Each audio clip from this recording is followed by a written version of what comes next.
trên mình tự hào màu áo thanh niên, huy hiệu cài trên ngực, cờ đỏ sao vàng linh thiêng tung cánh bay cao. Rực sáng những ước ao bao công trình từ con tim của thanh niên Việt Nam.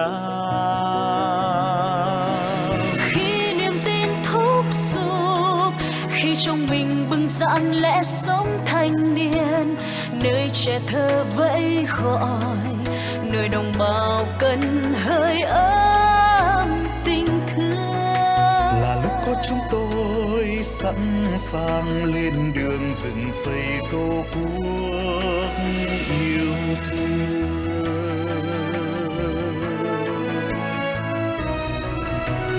Thanh niên Việt Nam cùng một lòng quyết tâm, xung kích sáng tạo vững bước tiên phong, tiếp bước cha anh truyền thống vinh quang, đưa sức mạnh Việt Nam vươn tầm thế giới, vì một trái đất hòa bình thịnh vượng, vì một Việt Nam huy hoàng tỏa sáng, vì một sứ mệnh tình yêu hy vọng, vì một niềm tin sức trẻ bay xa, vì chúng ta là thanh niên.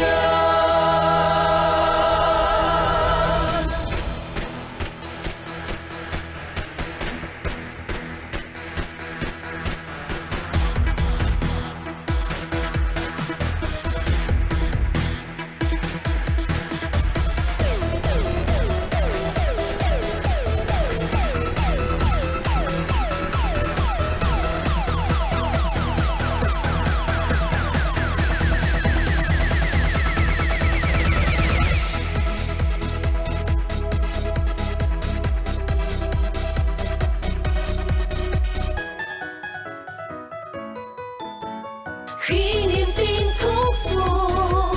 khi trong mình bừng dạn lẽ sống thanh niên, nơi trẻ thơ vẫy gọi, nơi đồng bào cần hơi ấm tình thương. Là lúc có chúng tôi sẵn sàng lên đường dựng xây tổ quốc yêu thương. Thanh niên Việt Nam cùng một lòng quyết tâm, xung kích sáng tạo vững bước tiên phong, tiếp bước cha anh truyền thống vinh quang, đưa sức mạnh Việt Nam vươn tầm thế giới, vì một trái đất hòa bình thịnh vượng, vì một Việt Nam huy hoàng tỏa sáng, vì một sứ mệnh tình yêu hy vọng, vì một niềm tin sức trẻ bay xa, vì chúng ta là thanh niên,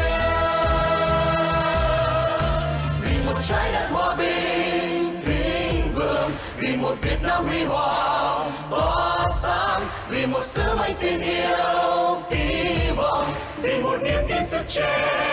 bay xa, vì một trái đất hòa bình thịnh vượng, vì một Việt Nam huy hoàng tỏa sáng, vì một sứ mệnh tình yêu